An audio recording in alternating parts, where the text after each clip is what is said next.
سلام به همه. به جلسه ورزش برای بیماران مبتلا به سرطان پروستات خوش آمدید. قبل از شروع این برنامه میخواهم قدری اطلاعات زمینه‌ای درباره برنامه مراقبت حمایتی سرطان پروستات را در اختیارتان بگذارم. برنامه PCSC در ژانویه 2013 تأسیس شد و عمدتاً از طریق کمک‌های خیرخواهانه تامین می‌شود. با این حال ما از حمایت سخاوتمندانه‌ای که در گذشته از سوی سازمان‌های دولتی و غیر دولتی دریافت کرده ایم بسیار سپاسگزاریم. برنامه پراستیت کانسر ساپورتینگ کیر جلسات آموزشی و قرارهای ملاقات بالینی را برای درک بهتر نیازها و روش‌های درمانی برای بازماندگان سرطان پروستات و شریک زندگی آنها ارائه می‌دهد. بخش‌های مختلف ارائه شده را در اینجا می‌بینید. همه آنها به صورت حضوری یا از طریق برنامه‌های آنلاین به طور زنده ارائه می‌شوند. اکثر این جلسات آموزشی هر ماه برگزار می‌شود و یک کلینیک هم دارند. اگر علاقمند به کسب اطلاعات بیشتر در مورد قرارهای ملاقات شخصی یا جلسات آموزشی ما هستید، لطفاً با هماهنگ کننده این برنامه تماس بگیرید.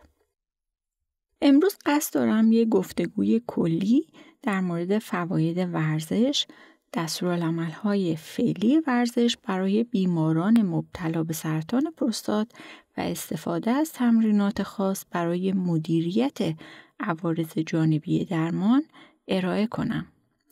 اگر می‌بینید که این برنامه به شما اطلاعاتی را که به آن نیاز دارید می‌دهد، عالی است.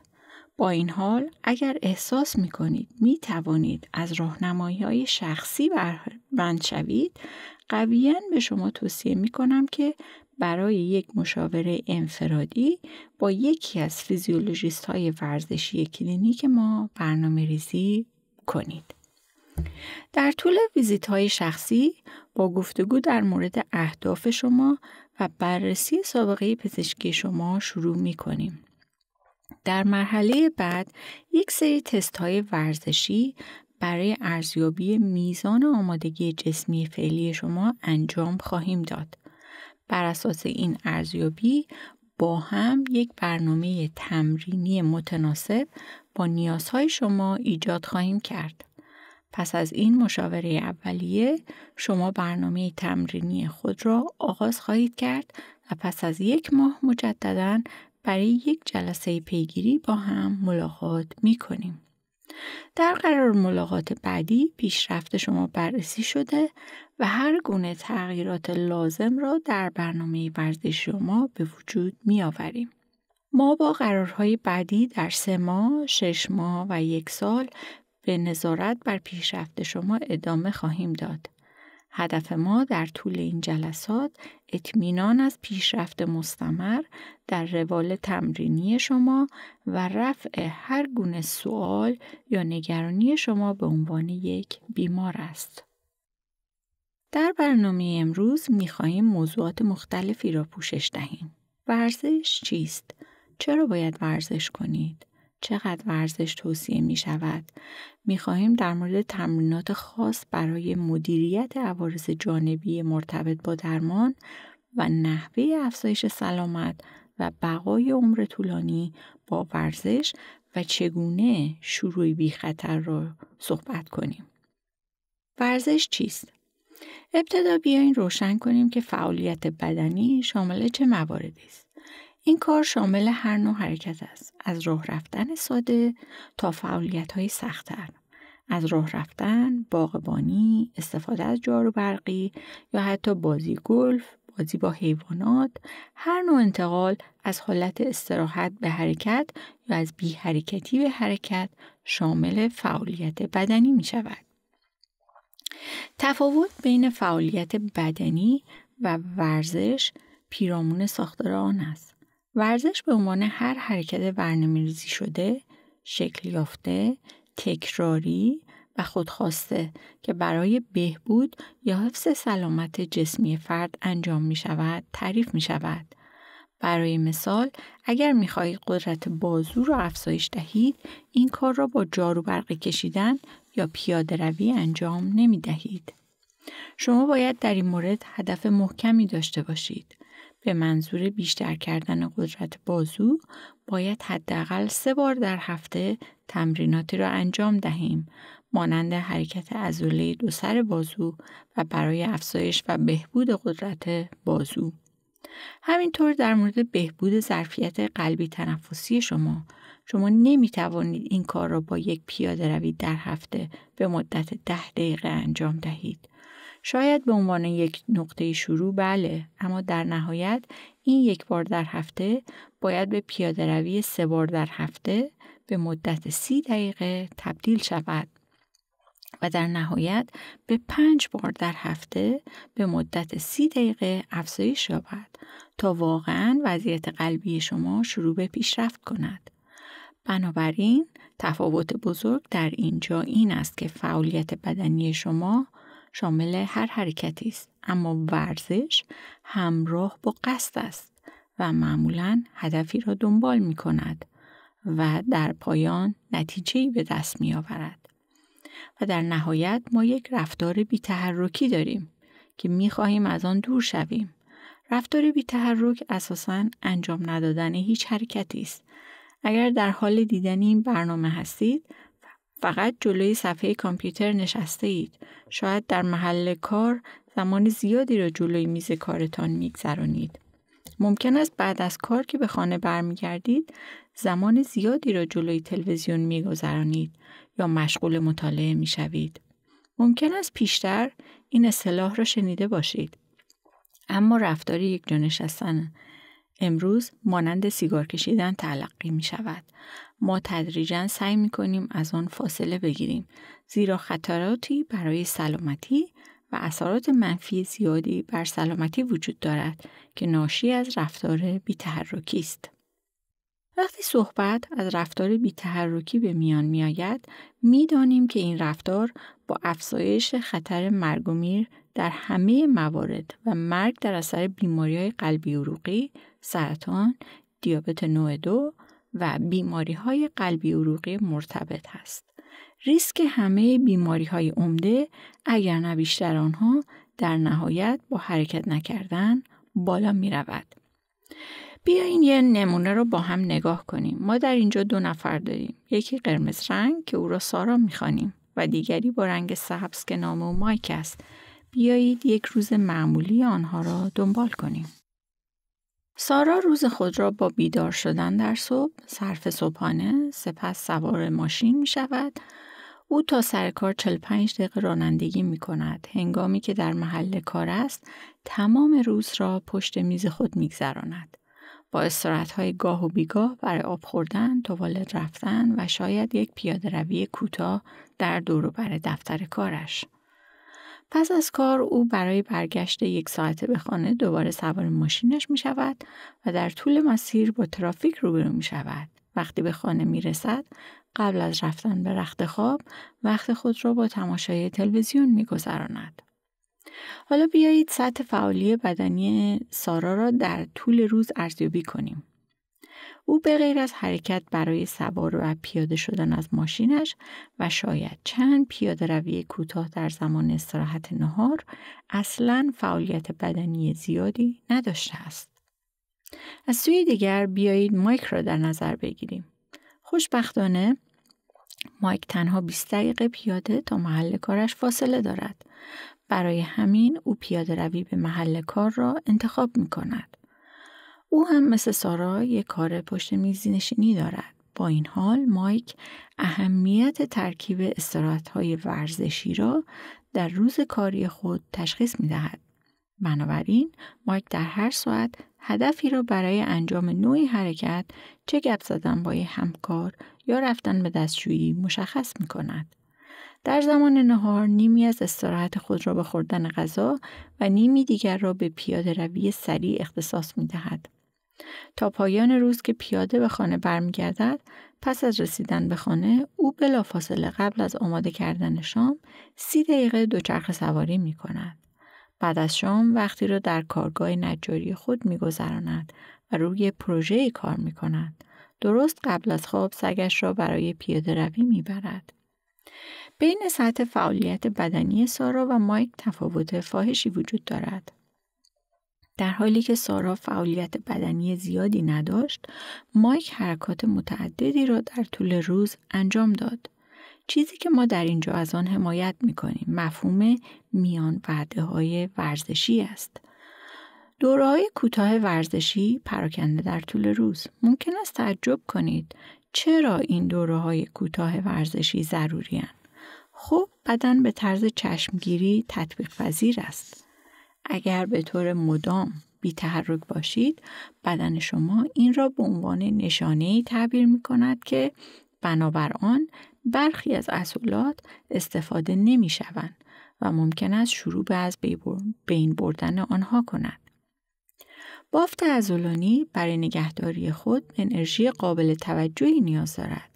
بنابراین بدون استفاده منظم ممکن است با کاهش توده عضلانی و قدرت مواجه شود. علاوه بر این، دوره‌های طولانی عدم تحرک می‌تواند منجر به کاهش سرعت متابولیسم شود. کالری اضافه‌ای که معمولاً از طریق حرکت سوزانده می‌شود، در نهایت در ناحیه شکم جمع می‌شود.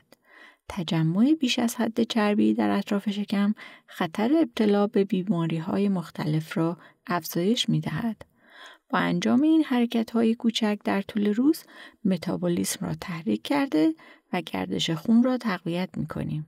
همچنین افزایش حرکت در طول روز می‌تواند به کاهش سفتی بدن و خطر آسیب کمک کند. علاوه بر این، بیایید تأثیر آن بر سلامت متابولیک را در نظر بگیریم. همانطور که گفتیم، این کالری‌های اضافی می‌خواهند در اطراف شکم جمع شوند. با استفاده از حرکات در طول روز می توانید به تدریج مصرف کالری را افزایش دهید و در نتیجه تأثیر مثبتی بر مدیریت وزن داشته باشید. هنگامی که در مورد خستگی صحبت می کنیم که اغلب توسط بیماران تحت درمان با ADT یا پرتو درمانی تجربه می کنند، بیشتر به این مفهوم خواهیم پرداخت. میان وعده‌های ورزشی برای کنترل میزان خستگی به ویژه برای این افراد مفید خواهد بود. پس توصیه ما این است که سعی کنیم بیشتر حرکت کنیم و کمتر بشینیم. هرچه بیشتر بتوانیم حرکت در طول روز را رواج دهیم برای ما بهتر خواهد بود. پس چه راهکارهایی در این زمینه وجود دارد؟ خب، می‌بینید که نشسته اید. شاید سر کار باشید. بسیار از ما حالا ساعت‌های اپل داریم. این ساعت‌ها به طور خودکار وقتی که باید از جایتان بلند شوید و در دور و بر خود حرکت کنید را یادآوری می‌کند که عالی است. اگر از این ساعت‌ها ندارید، شاید فقط تایمر روی تلفن خود را تنظیم کنید یا در هر ساعتی به ساعت دیواری نگاه کنید. فقط از جایتان بلند شوید و چند دقیقه راه بروید. می توانید حرکت نشست و برخاست را از روی صندلی خود انجام دهید. شاید به طرف دیوار بروید و 10 بار شنای دیواری پوشاپ را انجام دهید. اگر جلوی تلویزیون نشسته اید، مایلم بیماران را تشویق کنم که در هر برنامه تبلیغاتی از جایشان بلند شوند. به همین ترتیب می توانید یک پیاده روی سریع انجام دهید. 10 بار از روی صندلی خود بلند شوید و بشینید.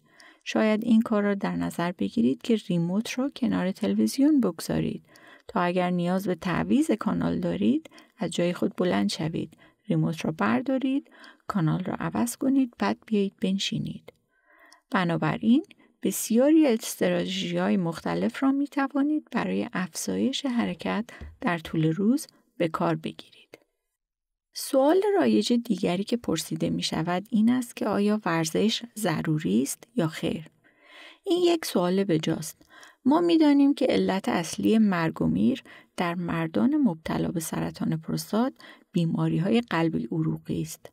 با پیشرفت‌های تحقیقاتی در طول 15 تا 20 سال گذشته که امکان تشخیص نسبتاً سریع سرطان پروستات را فراهم کرده، پیشبینی در مورد آینده بیماری به طرز قابل توجهی بهبود پیدا کرده. با این حال به ویژه در فرهنگ‌های غربی که عادات غذایی بد و سبک زندگی کم تحرک در آن رواج دارد، متاسفانه نرخ چاقی رو به افزایش است. در نتیجه بیماری‌های قلبی عروقی نگرانی بسیار زیادی برای بسیاری از افراد ایجاد می‌کند. بنابراین اگر بتوانیم حرکت را بیشتر رواج دهیم، آن حرکت کردن است که می‌تواند خطر ابتلا به بیماری‌های قلبی عروقی و همچنین کنترل بسیاری از عوامل خطرناک مربوط به آن را به میزان قابل توجهی کاهش دهد. ورزش می‌تواند عوارض جانبی نامطلوب درمان‌های مرتبط با سرطان پروستات را کاهش داده و کنترل کند. در اسلایدهای آینده بیشتر در مورد آنها صحبت خواهیم کرد. ورزش تأثیر مثبتی بر سلامت متابولیک، به ویژه افزایش آمادگی قلبی عروقی و کاهش توده چربی کل بدن و همچنین فشار خون دارد. قبلا اشاره کردم که چگونه مایلیم برخی از عوامل خطرآفرین بیماری قلبی را کنترل کنیم که شامل میزان بالای قند خون، کلسترول بالا و فشار خون بالا می شود. ورزش می تواند به کنترل همه آنها کمک کند. ورزش می تواند به کاهش مرگ و میر بنا به هر دلیلی کمک کند که در افراد مسن که تمرینات هوازی و استفاده از وزنه را انجام می دادن مشاهده شده. کمترین خطر مرگ و میر در واقع در میان افراد بزرگسالی مشاهده شده که ترکیبی از هر دو ورزش را انجام می دهند. بنابراین اگر بتوانیم برنامه خوبی برای هر دو تمرین مقاومتی و هوازی داشته باشیم، می توانیم شاهد کاهش قابل توجهی در خطر مرگ و میر باشیم. در آخر ورزش به عنوان مؤثرترین و مستندترین مداخله غیر دارویی برای بیماران مبتلا به سرطان پروستات به شمار می آید. این مزایا فراتر از بیماران سرطان پروستات است و به طرز چشمگیری به سلامت کلی کمک می کند. این اسلاید به خوبی آن را جمع‌بندی می کند. نشان می دهد که ورزش سلامت قلب و عروق و تراکم استخوان را بهبود می بخشد که در موارد بیماران تحت درمان ADT، خستگی ناشی از سرطان، بی اختیاری ادراری و خواب بیشتر درباره آن صحبت خواهیم کرد. وقتی انرژی بیشتر در طول روز می‌سوزانیم به نظر می‌رسد که بهتر می‌خوابیم.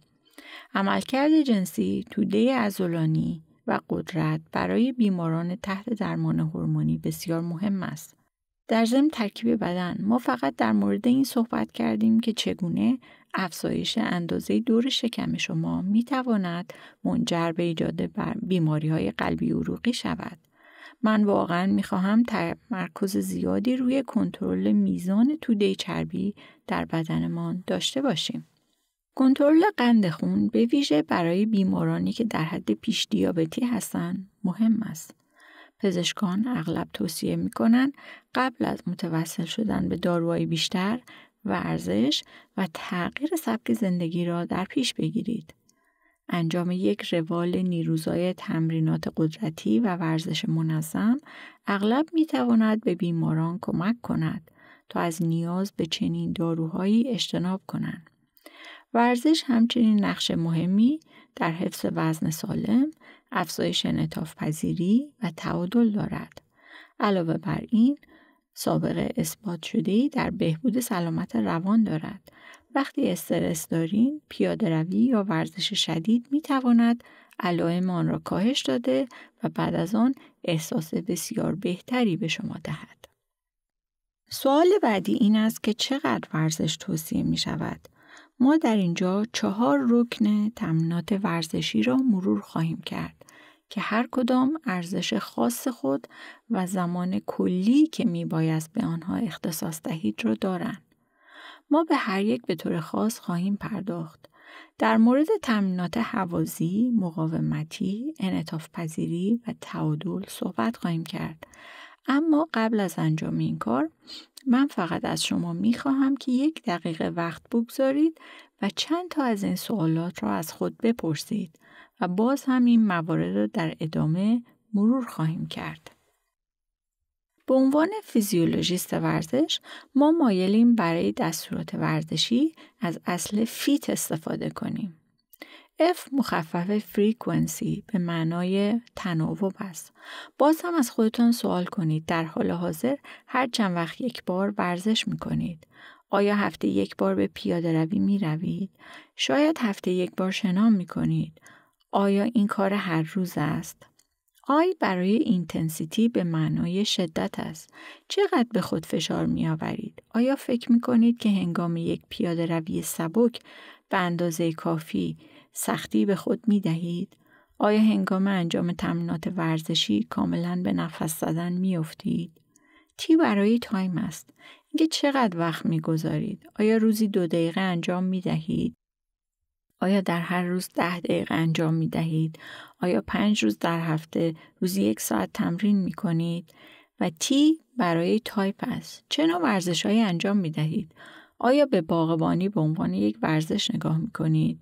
آیا پیاده روی را نوعی ورزش کردن می دانید؟ آیا به رقص به عنوان ورزش فکر می کنید؟ اینها همه نکاتی هستند که در چند اسلاید بعدی در اینجا به آنها اشاره خواهیم کرد. می خواهیم ابتدا در مورد ورزش هوازی صحبت کنیم. وقتی ورزش هوازی را تصور می کنید چه فکری به ذهنتان می رسد؟ شاید اولین چیزی که به ذهن شما می آید پیاده روی، استفاده از تردمیل، شنا، دویدن و دوچرخه سواری باشد. همه آنها نمونه‌های عالی از ورزش‌های هوازی هستند.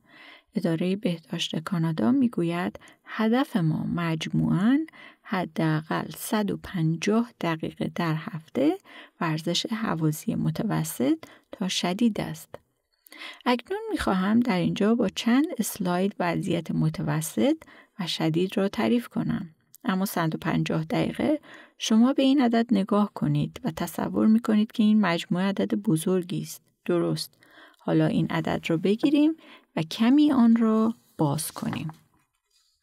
150 دقیقه را میتوان به 30 دقیقه در روز 5 روز در هفته تقسیم کرد.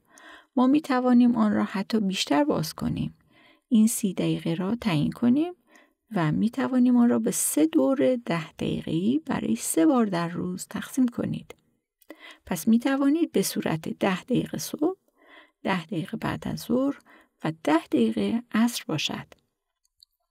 پس هدف ما از این پس این است که سعی کنیم در اکثر روزهای هفته مجموعاً حداقل 30 دقیقه ورزش هوازی را در پایان روز انجام داده باشیم.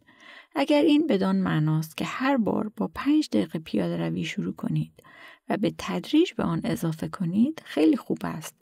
اما در حالت ایدئال هدف اصلی ما باید حداقل 30 دقیقه در بیشتر روزهای هفته باشد. اگر مقدار بیشتری انجام می دهید یا اگر از پیش این کار را انجام می دهید عالی است. ادامه بدهید. تمرینات مقاومتی. وقتی به تمرینات مقاومتی فکر می کنیم اولین چیزی که به ذهنمان خطور می کند وزنه زدن در سالن بدنسازی. درست، وزنه‌های آهنی، هالتر، دمبل، کش‌های ورزشی، TRX، کتلبل هست. همه نمونه‌های عالی از تمرینات مقاومتی هستند. وقتی صحبت از تمرین مقاومتی به میان میآید، می‌خواهیم روی عضلات اصلی بدن تمرکز کنیم که شامل عضلات قفسه سینه، شانه‌ها، عضلات مرکزی بدن یا ماهیچه‌های کور، پشت و پاها می‌شود. در حالت ایدئال می‌خواهیم سعی کنیم حداقل 2 جلسه در هفته این تمرینات را داشته باشیم و در اینجا با چند اسلاید کمی بیشتر در مورد دفعات، تکرار و ستا صحبت می‌کنیم. اما وقتی صحبت از تمرینات مقاومتی می شود می دانیم که به طور کلی در حدود 30 سالگی قدرتمان به حد اکثر می رسد و در هر دهه پس از آن به آهستگی قدرت و توده عضلانی شروع به کاهش می کند. اما تا زمانی که به حدود 65 سالگی نرسیده ایم با سرعتی قابل توجه و سریع اتفاق نمی افتد. وقتی به آن سن میرسیم این کاهش را با سرعت بسیار بیشتری مشاهده میکنیم و هر دهه بعد از آن حتی سریعتر کاهش می‌یابد. پس برای شما اتفاق خواهد افتاد، برای من هم اتفاق می‌افتد. ما نمی‌توانیم آن را متوقف کنیم. اما یکی از اصلی ترین چیزهایی که می‌توانیم روی آن تمرکز کنیم این است که چگونه قادر خواهیم بود که آن منحنی پرشیب را از این شکل به یک وضعیت با شیب کمتر کاهش دهیم تا کمی آهسته تر پایین بیاید. تمرین مقاومتی یقیناً به این امر کمک می‌کند.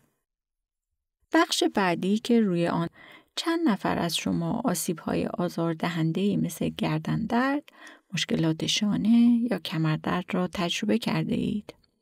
اغلب این آسیب‌ها یا ناراحتی‌های مداوم عضلانی را می‌توان از طریق تمرینات کششی منظم یا تمرین‌های مثل یوگا کاهش داد. شرکت در انواع مختلف ورزش‌ها و تمرینات حرکتی به باز شدن بدن کمک می‌کند و ناراحتی را کاهش می‌دهد. در حالی که ممکن است کشش را پیش پا افتاده بدانید، اما یکی از روش‌های اولیه برای کاهش خطر آسیب است. با افزایش سن، سفتی مفاصل افزایش می‌یابد و انجام تمرینات انعطاف‌پذیر را بیش از پیش مهمتر می‌کند.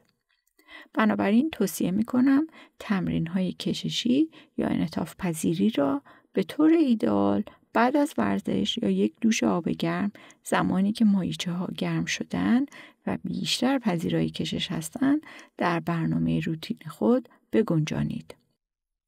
هدفتان انجام روزانه 2 تا 3 ست حرکات کششی باشد. هر حرکت کششی را تقریباً 30 ثانیه تا 1 دقیقه نگه دارید. آخرین بخش تعادل است. ما می‌خواهیم تعادل خود را هر روز بیشتر کنیم.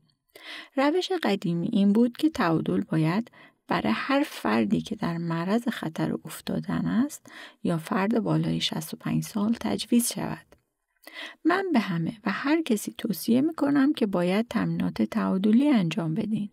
هیچ گروه سنی وجود ندارد که بتواند از تعادل حذف شود. می‌دانیم که تمرین تعادل فواید زیادی دارد. بدیهی است که هرچه سنمان بالا برود می‌خواهیم خطر افتادن را بیشتر کاهش دهیم. آخرین چیزی که بخواهید اتفاق بیفتد این است که زمین بخورید و لگنتان بشکند و ماه‌های متوالی در بستر بمانید، زیرا بهبودی از آن می‌تواند بسیار سخت و طاقت فرسا باشد. از جنبه مداخله، اگر فردی هستید که تحت درمان هورمونی هستین، ما در این مورد کمی بیشتر صحبت خواهیم کرد. اما تراکم استخوان شما ممکن است کاهش پیدا کند. بنابراین اگر زمین بخورید و لگنتان بشکند، میتواند برای شما واقعا زیانبار باشد. بنابراین بسیار مهم است که ما روی تعادل کار کنیم و در اینجا در کلینیک ورزشی خود تمرکز قابل توجهی روی آن داریم. حال بیایید در مورد اندازه‌گیری شدت ورزش هوازی با تمرکز بر 2 موضوع کلیدی، شدت متوسط و شدت زیاد صحبت کنیم.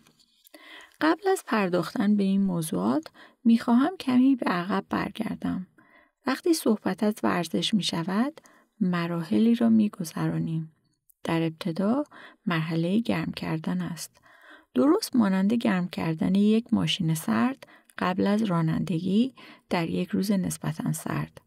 برای جلوگیری از آسیب دیدن باید بدن خود را به تدریج گرم کنیم. این کار شامل افزایش ضربان قلب، میزان تنفس و فشار خون به آهستگی است تا بدن برای ورزش سخت‌تر آماده شود. پس از گرم کردن بدن وارد مرحله دوم می‌شویم که در آن فشار نسبتاً بیشتری به خود می‌آوریم. ادامه ورزش سبک در تمام طول این مدت مزایای قابل توجهی را به همراه نخواهد داشت. بنابراین بیماران را تشویق می‌کنیم تا هدفشان انجام حد متوسط باشد.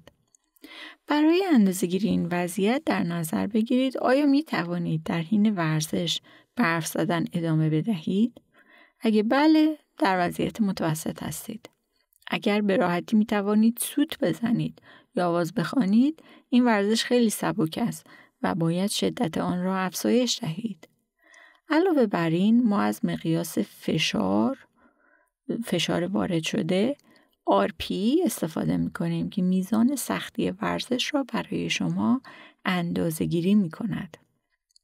در این مقیاس 0 تا 2 نشان دهنده تلاش آسان است که در آن می توانید سوت بزنید یا آواز بخوانید. 3 تا 5 نشان دهنده تلاش متوسط است که می توانید حرف بزنید اما نمی توانید سوت بزنید یا آواز بخوانید. و در آخر 6 تا 10 نشان دهنده تلاش سخت است، طوری که صحبت کردن دشوار می شود. وقتی با شدت متوسط ورزش می کنید، باید بتوانید راحت صحبت کنید. اگر سوت زدن یا آواز خواندن برایتان آسان است، برای فایده بیشتر شدت آن را افزایش دهید. آخرین نکته‌ای که باید در نظر بگیرید تعیین میزان ضربان قلب هدف در طول ورزش است. ممکن است کنجکاو باشید که ضربان قلب هدف مناسب برای شما چیست. دقیق ترین روش برای تعیین آن از طریق تست استرس است. برای انجام تست استرس شما به محل انجام تست میبرند که در آنجا نوار قلبی، ریتم قلبی و فشار خون شما را بررسی میکنند.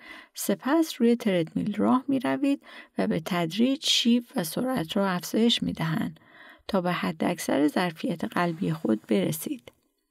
این تست نتایج ارزشمندی را در مورد حد اکثر بازده شما ارائه میدهد. متاسفانه در کلینیک ما تست استرس موجود نیست. با این حال ما می توانیم حد اکثر ضربان قلب را با استفاده از فرمول رایج 220 منهای سن شما به سال تخمین بزنیم.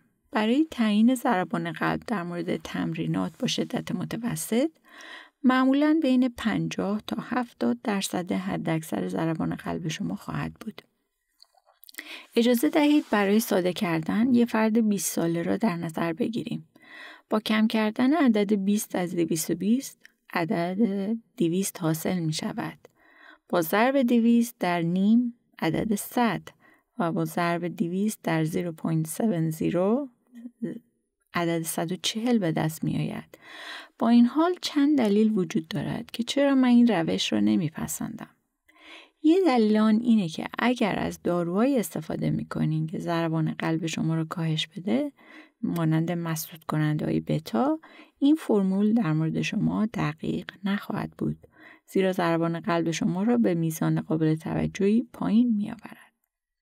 اگر شما واقعاً آمادگی جسمی کمی دارید، یعنی کسی که خیلی ورزش نمی‌کند، ضربان قلب شما با حداقل ورزش خیلی بالا می‌رود و باعث می شود که این فرمول کاربرد کمتری داشته باشد.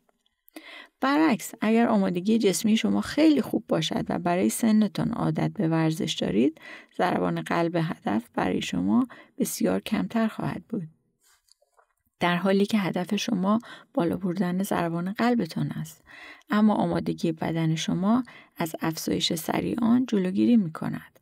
پس من ترجیح می دهم از آزمون حرف زدن و اندازه‌گیری RPE فشار وارد شده به بدن به عنوان شاخصهای اولیه شدت تمرین استفاده کنم. حالا بیایید در مورد شدت زیاد صحبت کنیم. با استفاده از همان تست حرف زدن شما می‌بینید که گفتن چند کلمه برایتان سخت است. البته در صورتی که همان چند کلمه را هم بتوانید بگویید. زمانی را به یاد بیاورید که وقتی ورزش می‌کردین صحبت کردن برایتان مشکل بود. این همان میزان شدتی است که از آن در اینجا صحبت می‌کنیم. در مقایسه RPE این شدت در حدود 7 تا 8 از 10 است که به طرز قابل توجهی بالاتر از شدت متوسط است. در مورد ضربان قلب معمولاً بین 70 تا 85% حداکثر ضربان قلب شما قرار می‌گیرد. وقتی بیماران به کلینیک می‌آیند، به ویژه آنهایی که تازه ورزش را شروع کردن، معمولاً با آنها از شدت متوسط شروع می‌کنیم. مدیریت و ادامه آن آسان‌تر است.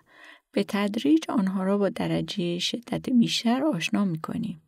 با این حال اگر شما کسی باشید که سال‌هاست ورزش می‌کنید و احساس راحتی می‌کنید، ممکن است با تمرین‌های شدیدتری شروع کنیم یا زودتر به سمت آن حرکت کنیم. با وجود آنچه که گفتیم، هر روش مزایای خود را دارد و در مواردی مایلم به تدریج فعالیت شدیدتری را بدون اینکه لزوماً افراد را به طور مداوم در آن مرحله نگه دارم معرفی کنم. در اینجا به تمرین تناوبی با شدت زیاد میرسیم. هیت شامل دوره‌های کوتاه مدت تمرین با شدت بسیار زیاد و به دنبال آن دوره‌های کوتاه استراحت است. بی خطر و از نظر زمانی مؤثر و نشان داده شده که مزایای متعددی از جمله بهبود ترکیب جسمی، میزان قند خون و تنظیم فشار خون دارد. در بیماران مبتلا به سرطان پروستات که تحت پرتو درمانی هستند، شرکت کوتاه مدت در تمرینات هیت تا حدودی خستگی آنها را کاهش می‌دهد. برای مثال می توانید با دوره کم شدت شروع کنید، مثلا 15 ثانیه فعالیت سریع که در حین آن فقط می توانید چند کلمه حرف بزنید.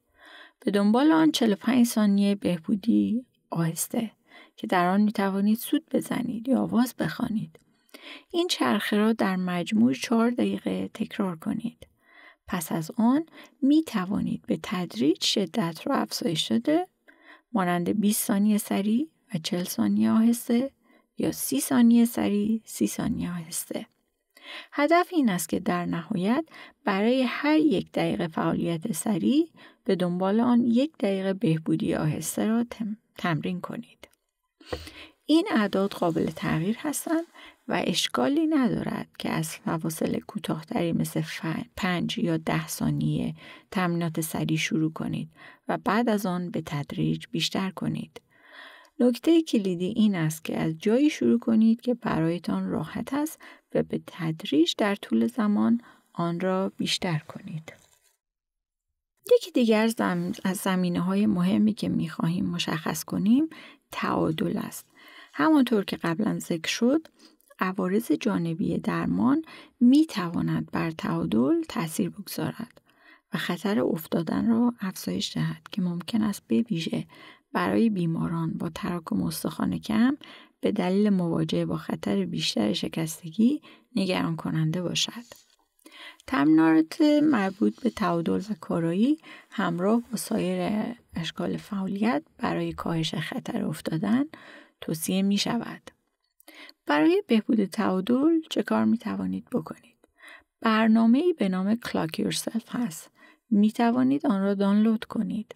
این برنامه دارای تمرینات خاصی است برای تقویت سلامت و هماهنگی مغز طراحی شده. فعالیت‌های ساده مانند ایستادن روی یک پا در حالی که بازوهای خود را در جهات مختلف حرکت می‌دهید یا ایستادن روی بالش و انتقال وزن از یک سمت بدن به سمت دیگر می‌تواند به بهبود حرکت مچ پا و تعادل کلی کمک کند.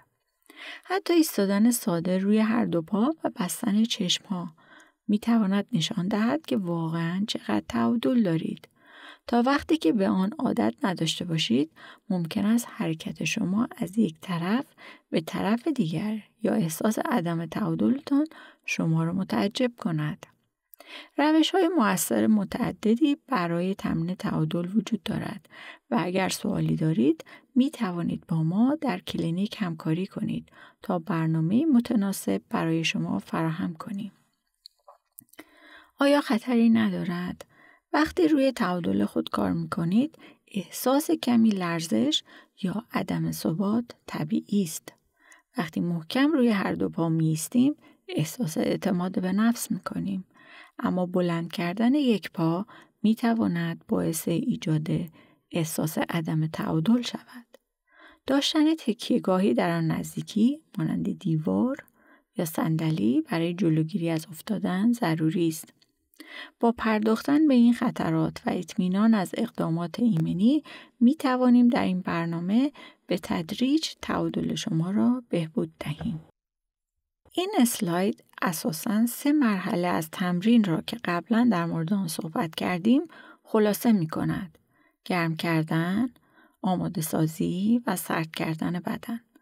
مرحله سرد کردن از اهمیت ویژه‌ای برخوردار است، زیرا به بدن اجازه می دهد به تدریج به حالت اولیه خود برگردد.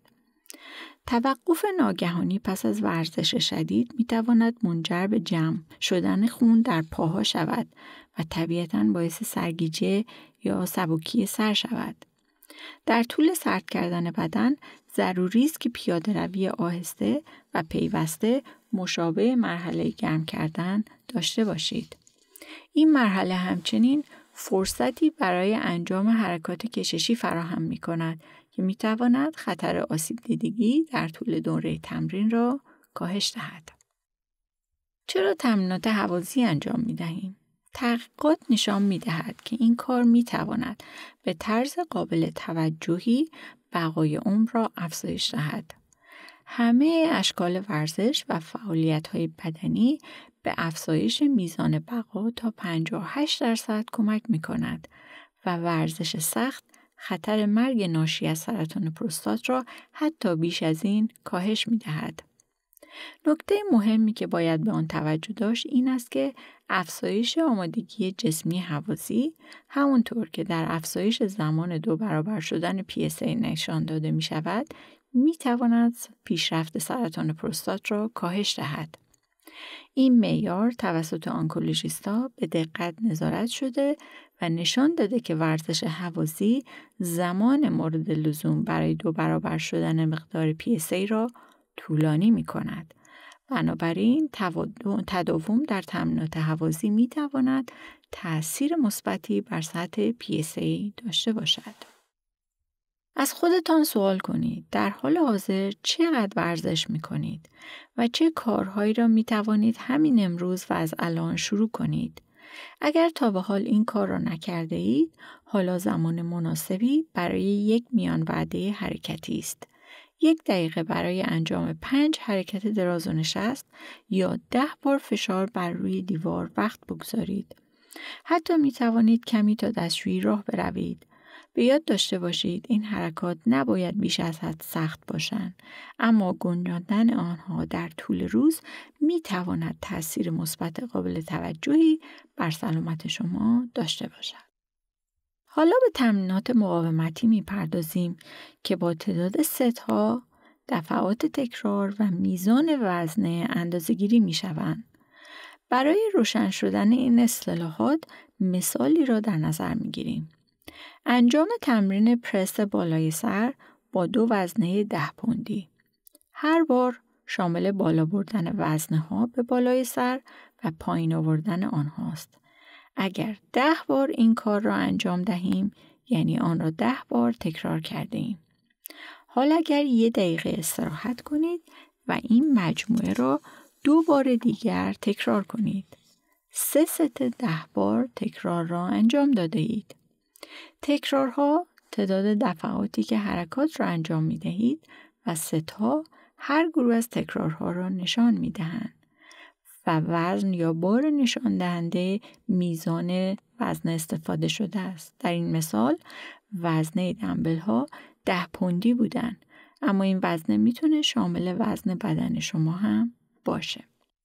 توصیه می شود بین 2 تا 4 ست 8 تا 12 بار را تکرار کنید تا اطمینان حاصل شود که در پایان هر ست به خستگی عضلانی برسید و دیگر قادر به تکرار نیستید.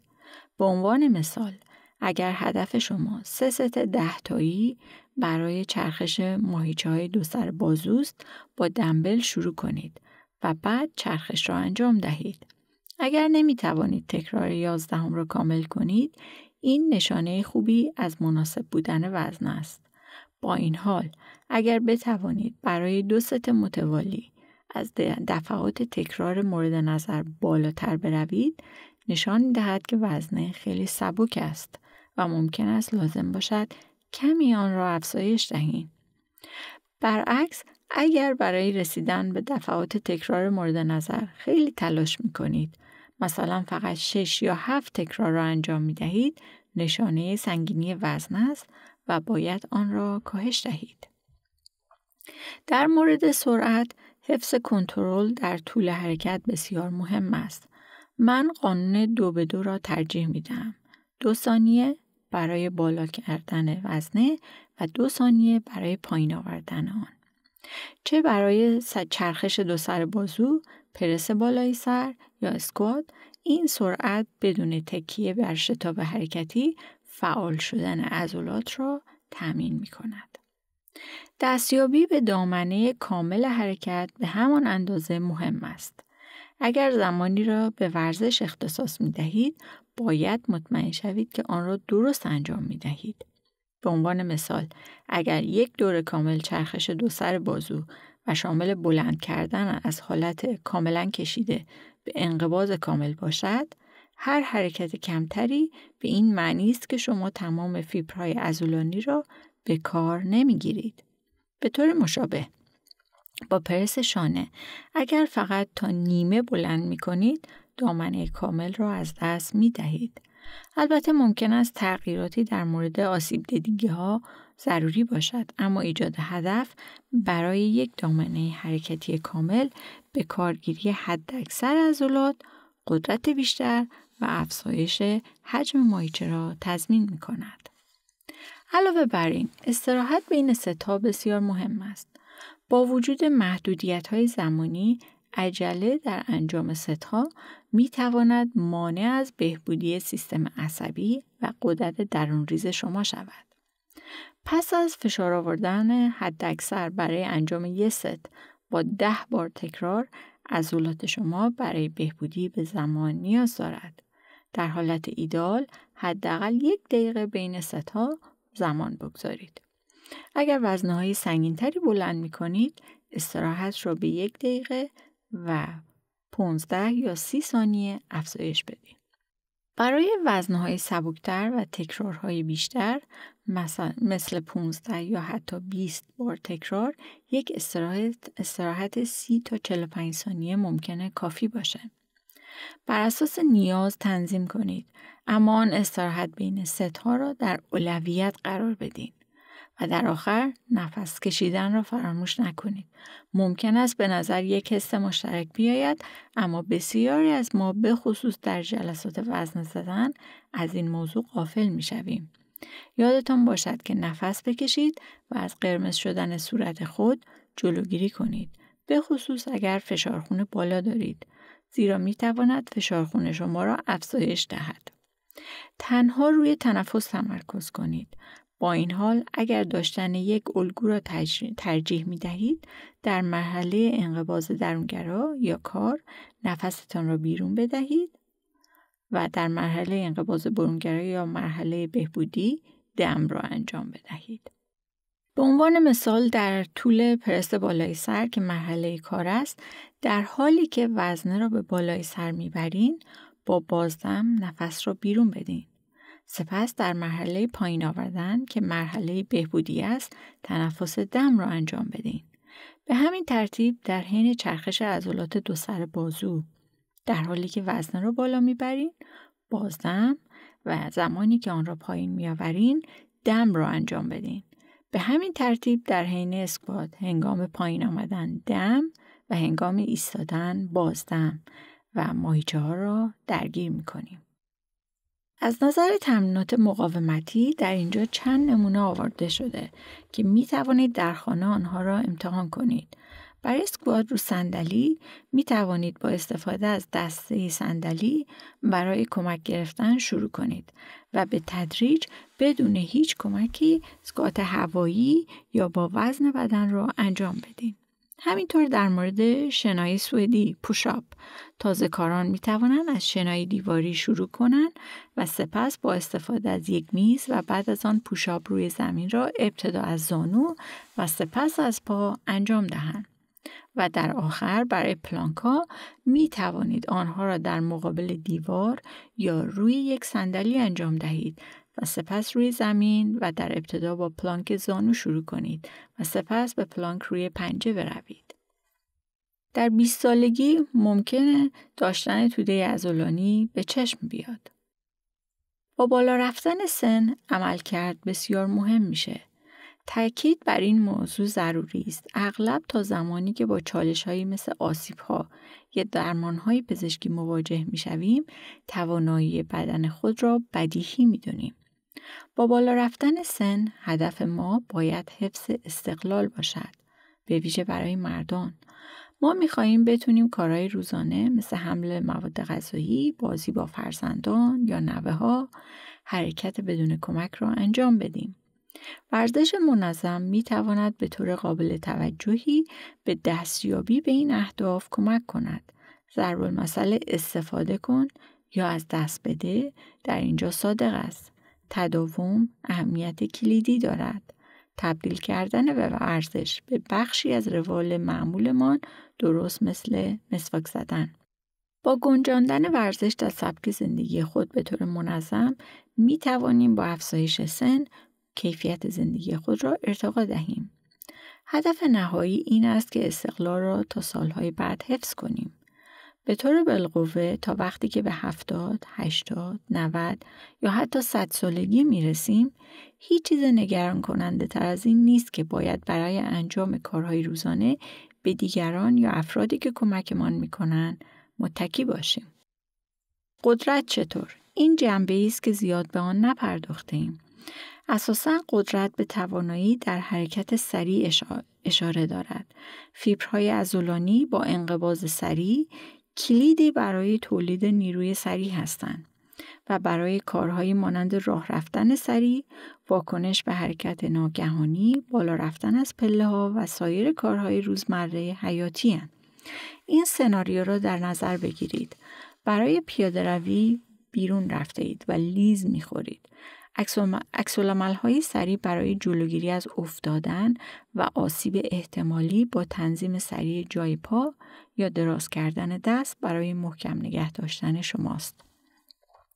متاسفانه با بالا رفتن سن این فیبرهای عضلانی سریع انقباض کاهش می‌یابند که منجر به کندی تدریجی می‌شود.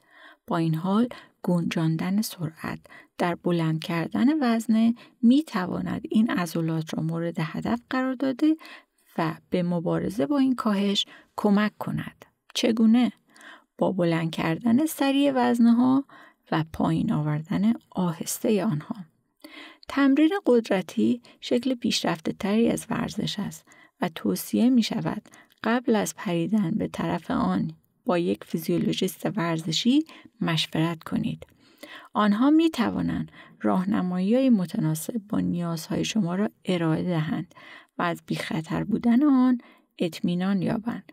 با وجود سختی، تمرینات قدرتی می تواند بسیار مفید باشد، به خصوص با افزایش سن و با کاهش فیبرهای عضلانی سریع انقباض. حالا اجازه بدهید به توصیه‌های ورزشی خاص با هدف مدیریت و کاهش عوارض جانبی درمان بپردازیم. ابتدا اجازه بدهید در مورد بی‌اختیاری ادرار صحبت کنیم. تحقیقات نشان می‌دهد که تمرینات کف لگن که معمولاً به عنوان تمرینات کیگل شناخته می‌شوند، وضعیت حلقه عضلانی را بهبود داده. بنابراین کنترل و عملکرد مثانه را بهتر می‌کند. این موضوع خصوصاً برای افرادی که پراستکتومی کردند یا پرتو درمانی شدند مربوط می شود، زیرا ممکن است بی‌اختیاری ادراری داشته باشند.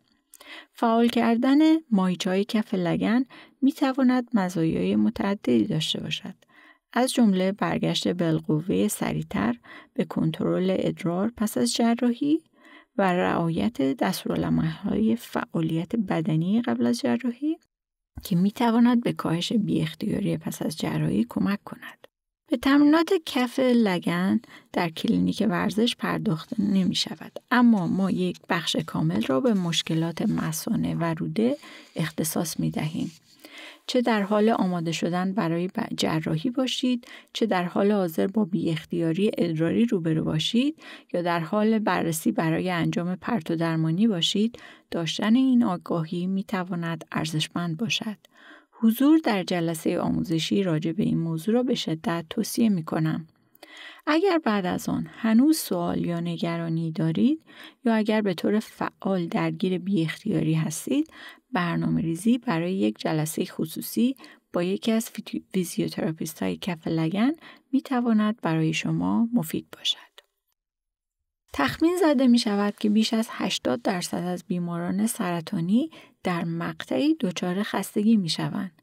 برخلاف تصور رایج، پیش گرفتن یک راهکار استراحتی در واقع می تواند میزان خستگی را افزایش دهد. استراحت در طول روز ممکن است راه درستی به نظر برسد، اما واقعاً می تواند خستگی را بدتر کند. بدن شما از طریق کاهش توده عضلانی، افزایش وزن و کاهش سرعت متابولیسم خود را با بی‌تحرکی سازگار می کند که منجر به افزایش بیحالی است.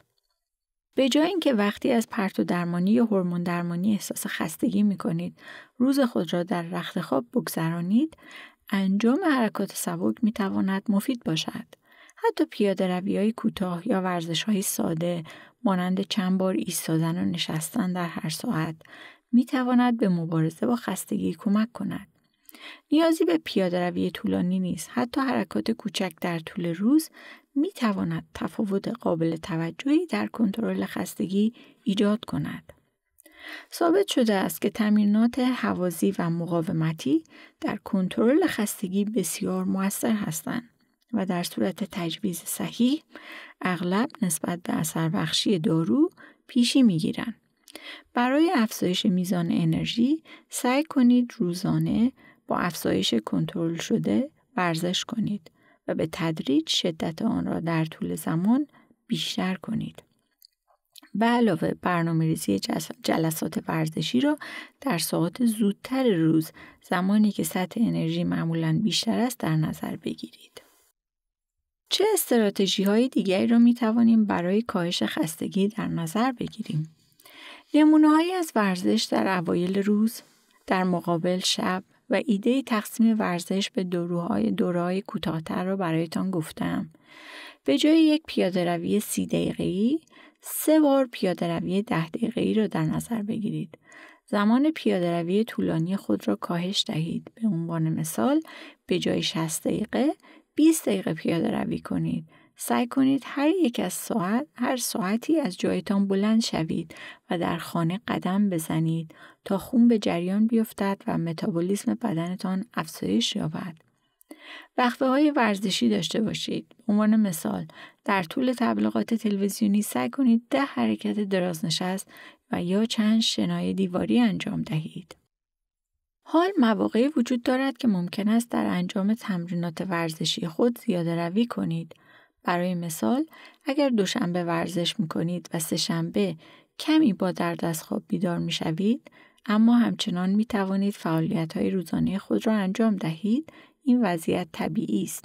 تا چهارشنبه ممکن است کمی بیشتر احساس درد داشته باشید، اما همچنان قادر به کار کردن هستید. تا پنجشنبه باید حالتان بهتر شده باشد و برای از سرگیری برنامه تمرینی خود آماده باشید. با این حال این سناریو را در نظر بگیرید.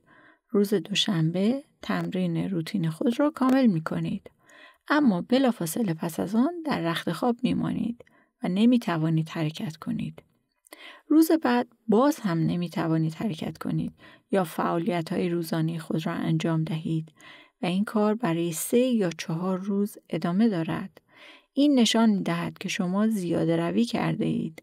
در چنین مواردی باید با فیزیولوژیست ورزشی یا مربی ورزشی خودتون تماس بگیرید تا برنامه خود را برای جلوگیری از چنین درد شدیدی تنظیم کنید. احساس درد برای 1 یا 2 روز پس از ورزش طبیعی است.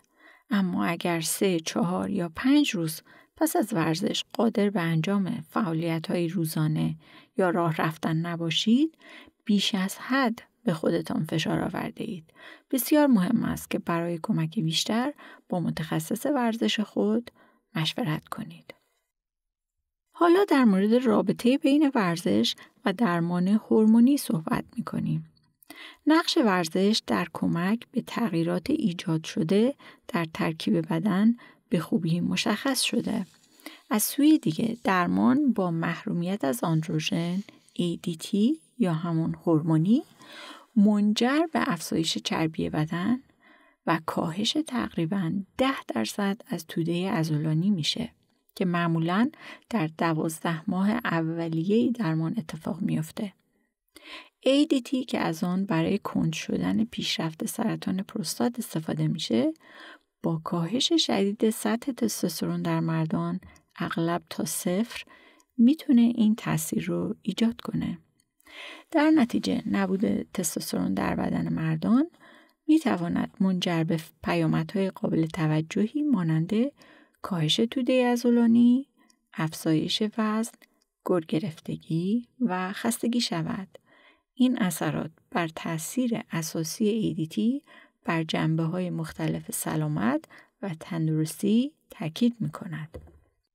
اجازه دهید در اینجا بر یک نکته مهم در مورد توده عضلانی تاکید کنم. با افزایش سن، کاهش طبیعی توده عضلانی به وجود میاد.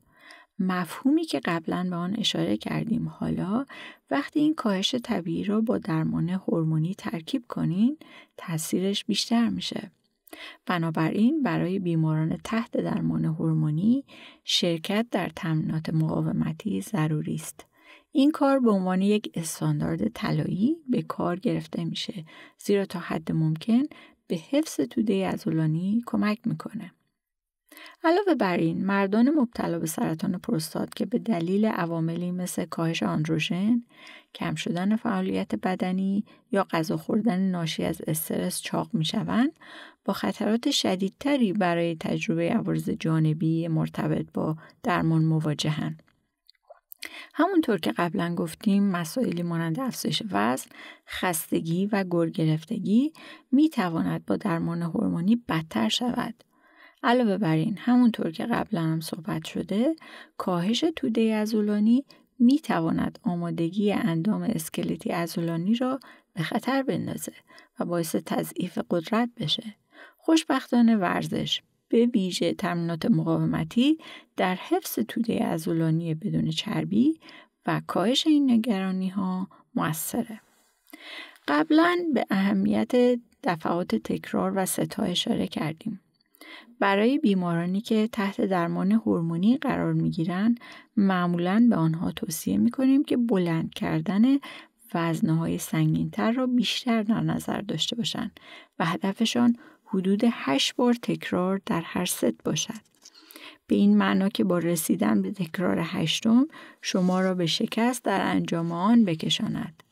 منطق پشت این رویه از تحقیقات انجام شده در استرالیا نشون میده که در آن گروهی از مردان که از روش 8 بار تکرار برای ستای مختلف استفاده کردن، توانستن قدرت خود را در طول زمان حفظ کنند. برای افراد مبتدی، یک راست به سراغ 8 بار تکرار نمی رویم، زیرا ممکن است منجر به شکست و آسیب بشه. در عوض ما با وزنه‌های سبکتر شروع می‌کنیم، شاید 12 تا 15 بار تکرار که به آنها فرصت می‌دهد با حرکات آشنا بشن. تا وقتی که عادت کنن، آن وقت به تدریج وزن را افزایش میدیم و در نهایت به 8 بار تکرار میرسیم.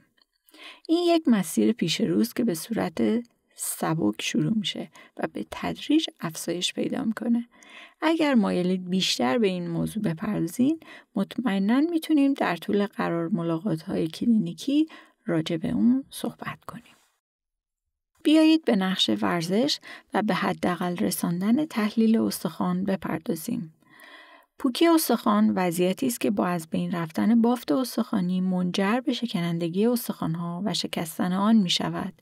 کاهش توده استخوانی، خطر شکستگی و ناتوانی مربوط به آن را افزایش می‌دهد. مردانی که تحت درمان ADT قرار میگیرن اغلب تراکم استخوان کمتری دارن که با طولانی شدن مدت درمان کاهش بیشتری پیدا می کند. با این حال مردان مبتلا به سرطان پروستات که ADT دریافت می کنن می توانند با خیال راحت ورزش کنند تا به حفظ استحکام و عملکرد استخوانی خود کمک کنند. آنچه که در سمت چپ نشان داده شده یک بافت طبیعی استخوان در مقایسه با تصویر سمت راست با سوراخ‌های پرمنفذ که نشان دهنده پوکی استخوان است مشاهده می شود.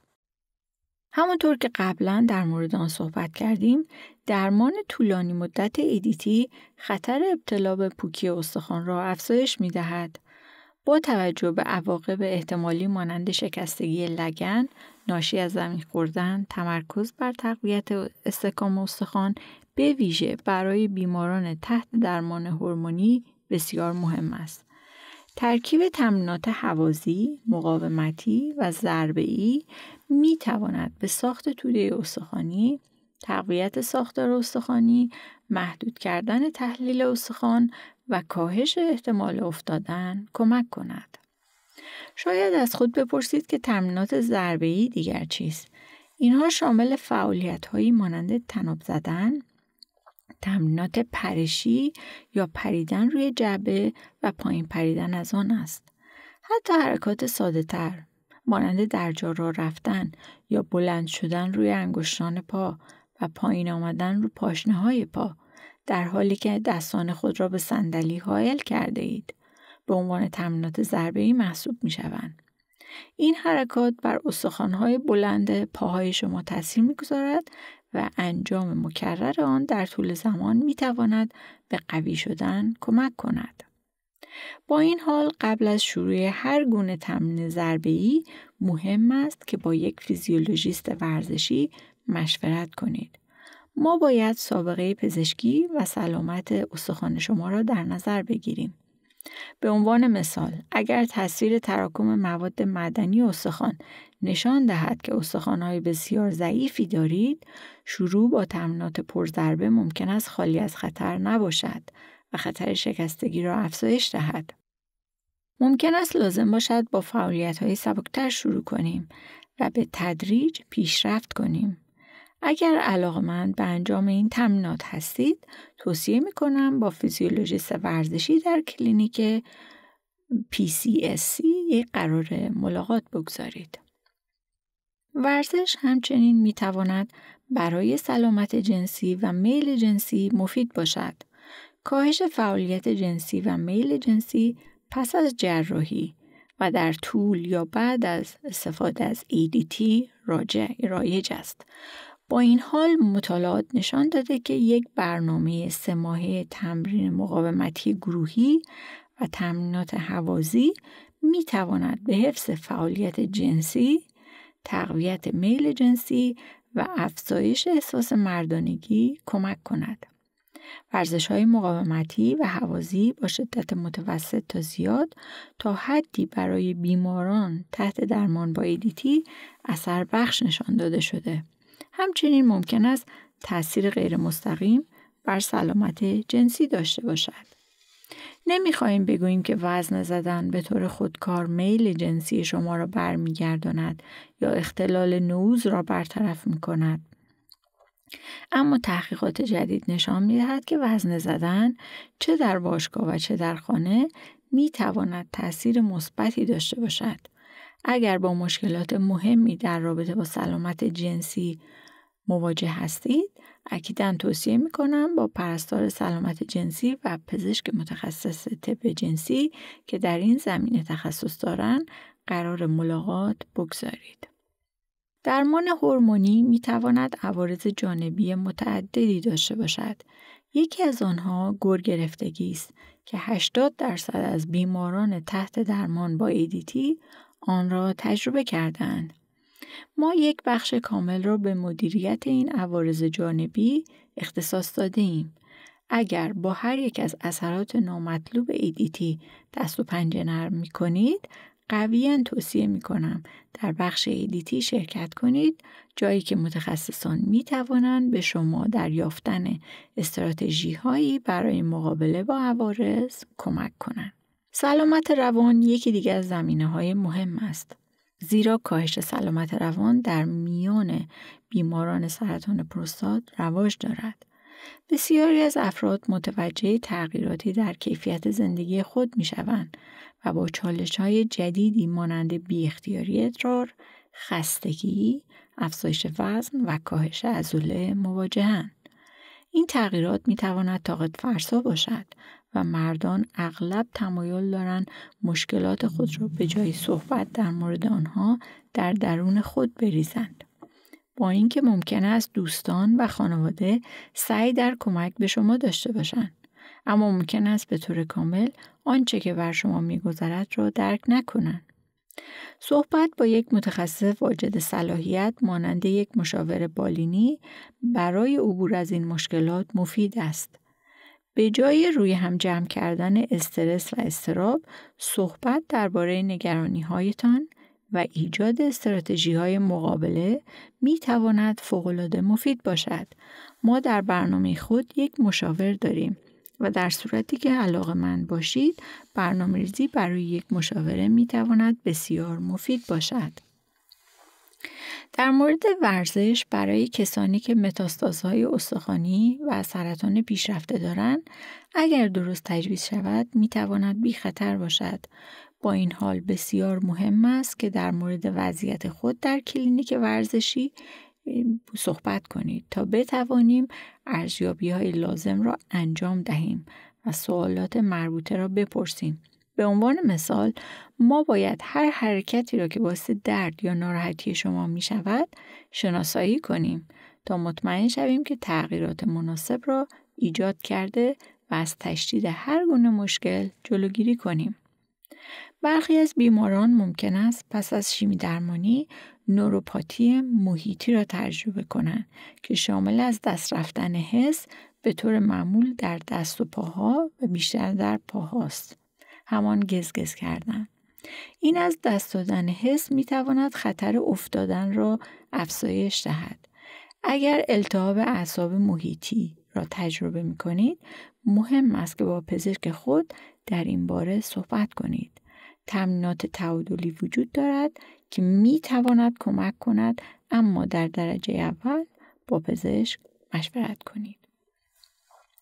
موضوع دیگری که باید از آن آگاه باشید تورم غدد لنفاوی است که می تواند بعد از برداشتن غدد لنفاوی و پرتو درمانی اتفاق بیفتد. این وضعیت شامل تورم در اندامها و بیشتر در پاهاست. اگر متوجه تورم شدید شدین، پزشک ممکن است استفاده از جوراب‌های واریس، بالا نگه داشتن پاها یا حتی تجویز یک داروی ادرارآور دیورتیک را توصیه کند. بسیار مهم است که در صورت مشاهده این علائم آن را با پزشک خود در میان بگذارید. اگر شما نیز با افزایش وزن دست و پنجه نرم می‌کنید، ممکن است مفید باشد که با متخصص تغذیه ما صحبت کنید. ما یک بخش اختصاصی برای تغذیه داریم. زیرا بسیاری از درمان‌ها ممکن است بر وزن شما تأثیر بگذارند، به خصوص اگر میزان حرکت کاهش یابد. تغذیه بخش مهمی از مدیریت وزن است. بنابراین در بحث آموزش تغذیه شرکت کنید. اگر سوال بیشتری دارید، همیشه می توانید با متخصص تغذیه در برنامه ما یک قرار ملاقات شخصی بگذارید. می خواهیم تمرین هایی را انتخاب کنیم که به طور خاص عوارض جانبی درمان ها و درمان های سرطان پروستات و همچنین واکنش به درمان ها را کاهش داده و کنترل کند. با داشتن روشی برای انتخاب ورزشی می توانیم به مزایای بلند مدت بیشتری دست پیدا کنیم. برای شروع چندین بحث مهم را پوشش خواهیم داد: ایمنی، اهداف، موانع و حمایت. در مورد بی‌خطر بودن، به خصوص اگر قصد مشورت با یک متخصص ورزش را ندارید، بسیار مهم است که از پزشک خود اجازه بگیرید. اگر پزشک شما موافقت کند، می توانید با اطمینان شروع کنید.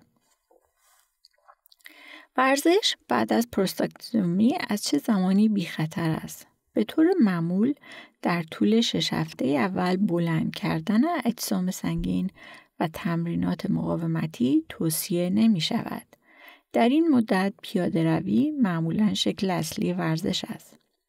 بعد از برداشتن سوند به بیماران توصیه می کنیم که با پیاده روی سبک در اطراف خانه خود شروع کنند. پس از حدود 1 هفته آنها می توانند به تدریج به پیاده روی در فضای آزاد بروند و هر بار با 10 دقیقه شروع کنند و ببینند چه احساسی دارند. توجه به عکس‌العمل بدن در حین پیاده روی بلافاصله بعد از آن و روز بعد از آن هم ضروری است. اگر متوجه افزایش ناراحتی، درد یا بی اختیاری زیاد شدید، نشانه آن است که زیاده روی کرده اید. برعکس، اگر هیچ یک از این مشکلات را نداشتید، می توانید به تدریج مدت پیاده روی را افزایش بدهید. از 10 دقیقه به 12 دقیقه، 3 از 15 دقیقه و با مرور زمان آن را بیشتر کنید. شدت را باید به تدریج اضافه کرد. همیشه شامل گرم کردن، سرد کردن، کشش سبک و تمرینات هوازی باشید. شروع آهسته و پیشرفت تدریجی کلیدی برای جلوگیری از آسیب است. به جای پریدن از وزنهای 10 پوندی به 20 پوندی، بهتر است ابتدا دفعات تکرار یا ست‌ها را افزایش بدهید و به تدریج که راحتی و توانایی بیشتری احساس می‌کنید، وزنهای بالاتری را امتحان کنید. همینطور هنگام استفاده از تجهیزات ورزشی مثل دوچرخه، توصیه نمیشه که فقط به این دلیل که مقاومت فعلی آسان است، سطح مقاومت را فوراً افزایش بدین. در عوض، حفظ همان سطح از مقاومت را در نظر بگیرید و به تدریج عوامل دیگر مانند سرعت پدال زدن را افزایش بدین. به عنوان مثال، اگر با درجه مقاومت 5 به طور مداوم با 60 دور در دقیقه دوچرخه سواری می‌کنید، سعی کنید قبل از تغییر سطح مقاومت دور خود را به 70 یا 80 اضافه کنید. همین که با سرعت افزایش یافته تطبیق پیدا می‌کنید، درجه 5 با 60 دور در دقیقه ممکن است مانند درجه 6 باشد. توصیه شماره 4 بر اهمیت مشاوره با یک متخصص ماهر ورزشی تاکید می‌کند که می‌تواند با اطمینان خاطر شما را با تمرینات متناسب با نیازها و شرایط خاصتان راهنمایی کند.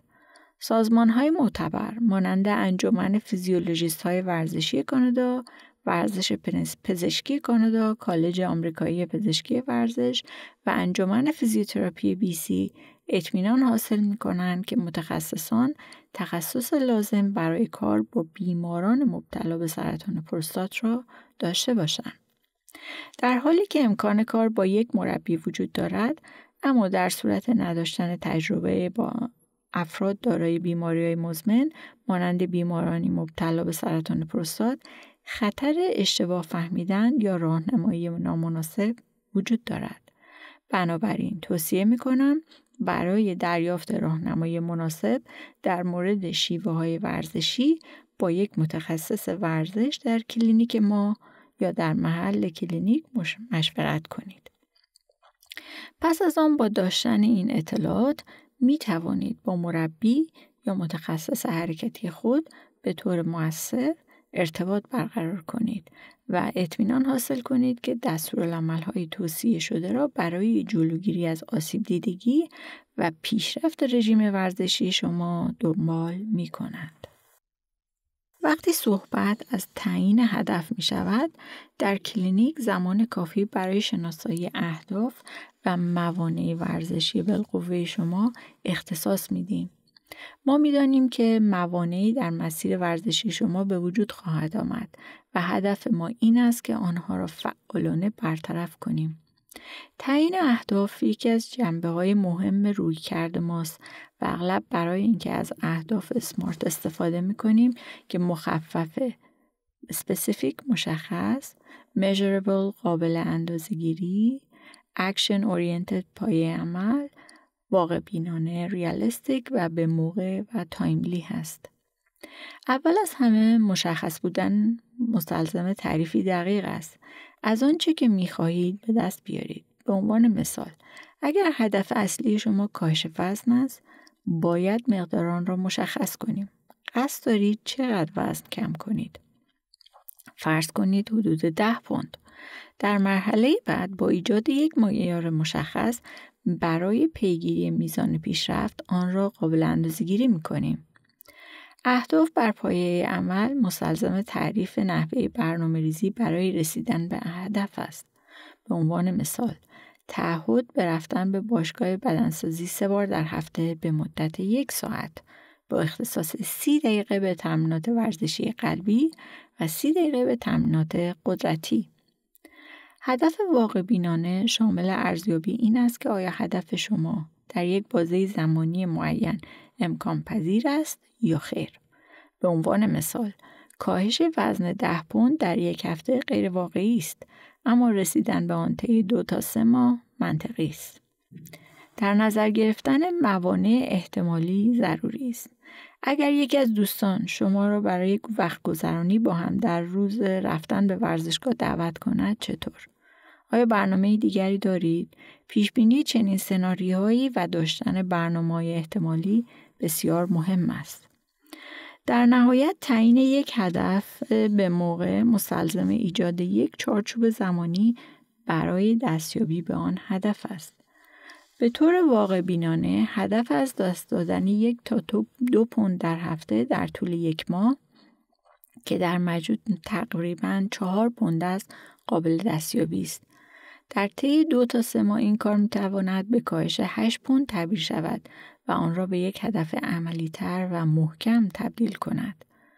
بنابراین اگر هدف کلی من می‌خواهم وزن کم کنم را به یک برنامه دقیق‌تر و عملی‌تر تبدیل کنیم، یعنی من قصد دارم در عرض 3 ماه 10 پوند وزن کم کنم.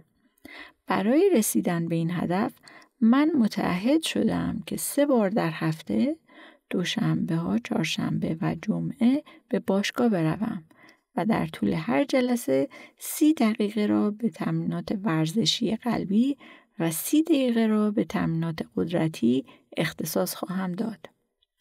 برای اطمینان از تداوم، شنبه‌ها را به عنوان روز جبرانی تعیین کردم. اگر در طول هفته شرایط پیش‌بینی نشده‌ای مانع از رفتن من به باشگاه شود، از شنبه برای جبران هر جلسه از دست رفته استفاده می‌کنم.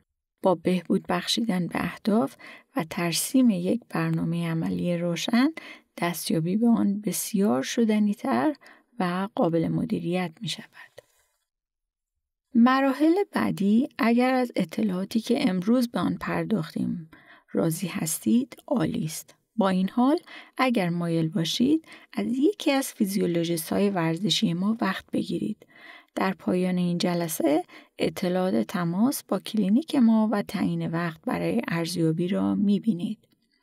برای بیماران تحت درمان با ADT که در معرض خطر بیماری قلب عروقی هستند، اگر در طول مشاوره عوامل خطرناک مهمی مثل بالا بودن فشار خون، قند خون، میزان کلسترول، چاقی یا بیماری‌های متابولیک را شناسایی کنیم، ممکن است ارجاع آنها به یک برنامه توانبخشی قلبی را توصیه کنیم.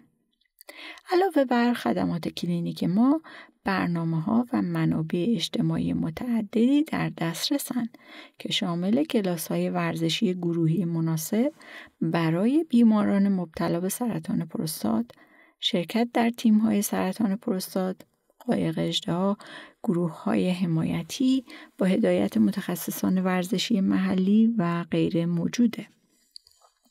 برای اطلاعات بیشتر لطفاً با کلینیک ما تماس بگیرید. همچنین می توانید با تماس تلفنی با 811 HealthLink BC دسترسی پیدا کنید منبع ارزشمند برای پرسجو در مورد مشکلات سلامتیتون و شامل تیمی که از متخصصین حاذق، متخصصین تغذیه، پرستاران و متخصصان ورزش به ویژه فیزیولوژیست‌های ورزشی آموزش دیده که مخصوص کار با بیماران مبتلا به سرطان پروستات هستند تشکیل شده. اگر سوال یا ابهامی دارید با آنها تماس بگیرید که از کمک به شما خوشحال خواهند شد. کلینیک ما به طور فعال در ابتکارات تحقیقاتی با هدف پیشبرد گزینه‌های درمانی و بهبود دستاوردهای بیماران مشارکت دارد. در حالی که شرکت در مطالعات تحقیقاتی کاملا اختیاری است، فرصتی برای کمک به پیشرفت‌های پزشکی را به وجود می‌آورد.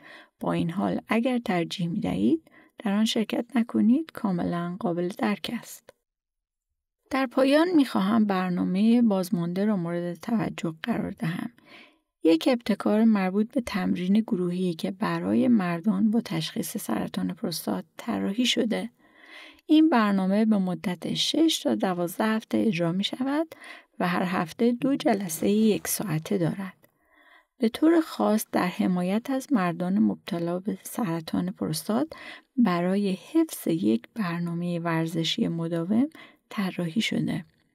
این برنامه بر افزایش قدرت از طریق تمرینات مقاومتی، تمرینات سلامت قلب و عروق و بهبود تعادل و انعطاف پذیری تاکید دارد. همان اجزای کلیدی که امروز در مورد آنها صحبت کردیم. شرکت در برنامه مستلزم پرداخت هزینه است و شما می توانید شرکت در جلسات حضوری از طریق مراکز BC Parks and Recreation یا پیوستن از راه دور از طریق زوم را انتخاب کنید. چندین دلیل قوی برای در نظر گرفتن ثبت نام در برنامه بازمانده وجود دارد. در مرحله اول شما از تخصص یک مربی ماهر که در کار با بیماران مبتلا به سرطان پروستات تخصص دارد بهره مند خواهید شد. آنها برنامه تمرینی خاص شما و تنظیمات آنی را در نظر می‌گیرند تا مطمئن شوند که تمرینات را بی خطر و به طور مؤثر انجام می‌دهید. علاوه بر این، آنها با نظارت بر حضور و غیاب شما و ارائه کمک در صورت عدم حضورتان در یک جلسه به شما کمک می‌کنند تا متعهد بمانید. یکی دیگر از مزایای مهم برنامه سروایور یا هم بازمانده حس رفاقتی است که شما با شرکت کنندگانی که در حال یافتن مسیر خود برای سرطان پروستات هستند ایجاد خواهید کرد. با هم یک راه مشترک را تجربه می‌کنید و در طول این برنامه حمایت و انگیزه متقابل را به هم خواهید داد. بسیاری از شرکت کنندگان پیوندهای محکمی ایجاد می‌کنند و ارتباطات خود را فراتر از این کلاس گسترش می‌دهند تا با هم معاشرت کرده و تجربیات شخصی را با هم سهیم شوند. حتی اگر حضور در یک مکان فیزیکی برای شما امکان نباشد، گزینه شرکت در این برنامه از طریق زوم امکان دسترسی و انعطاف پذیری را تضمین می‌کند. اگر علاقه‌مند به یادگیری بیشتر هستید یا آماده پیوستن هستید، دریغ نکنید و با کلینیک ما تماس بگیرید یا از لینک وبسایت ارائه شده دیدن کنید. به طور خلاصه بیایید 4 رکن کلیدی را که مورد بحث قرار دادیم دوباره بررسی کنیم. برای تمرینات هوازی بیشتر روزهای هفته را در نظر بگیرید و شدت متوسطی را حفظ کنید که بتوانید حرف بزنید اما نتوانید آواز بخوانید یا سوت بزنید. در حالت ایدئال 30 دقیقه در روز را هدف قرار دهید که در صورت نیاز میتوان با دوره‌های 10 دقیقه‌ای آن را انجام داد. فعالیت‌هایی مانند پیاده‌روی، دویدن، دوچرخه سواری یا شنا گزینه‌های مناسبی هستند. در تمرینات مقاومتی حداقل 2 جلسه در هفته با تمرکز بر 8 تا 10 تمرین برای گروه‌های عضلانی اصلی را هدف قرار دهید. 2 تا 4 ست 8 تا 12 بار تکرار را با فواصل استراحت مناسب انجام دهید. این کار می تواند بین 15 تا 45 دقیقه باشد و ممکن است شامل تمرینات با وزن بدن، دمبل یا نوارهای کشی مقاومتی باشد. تمرینات انعطاف پذیری باید در روزهای ورزش شما انجام شود و در بیشتر روزهای هفته با شدت کم انجام شوند. 10 تا 15 دقیقه را صرف انجام حرکات کششی ملایم کنید تا مطمئن شوید که بدون درد و راحت خواهید بود. برای حفظ تعادل 1 تا 2 جلسه در هفته را در نظر بگیرید. اگر سن شما بالای 65 سال است، پوکی استخوان دارید یا تعادل شما کم است، دفعات آن را افزایش دهید. روی تمرینات کم شدت مانند ایستادن روی یک پا یا راه رفتن از پاشنه به پنجه تمرکز کنید و هر جلسه را برای 10 تا 15 دقیقه در نظر بگیرید تا تعادل و آگاهی نسبت به بدن خود را بهبود ببخشید. در نهایت هدف افزایش حرکت بیشتر و کاهش رفتار کم تحرک است. اگر علاقه‌مند به رزرو هر یک از جلسات آموزشی یا قرار ملاقات کلینیکی هستین، لطفاً با هماهنگ کننده برنامه ما تماس بگیرید. اطلاعات تماس در این اسلاید موجود است. از وقتی که برای دیدن این قسمت گذاشتین سپاسگزارم.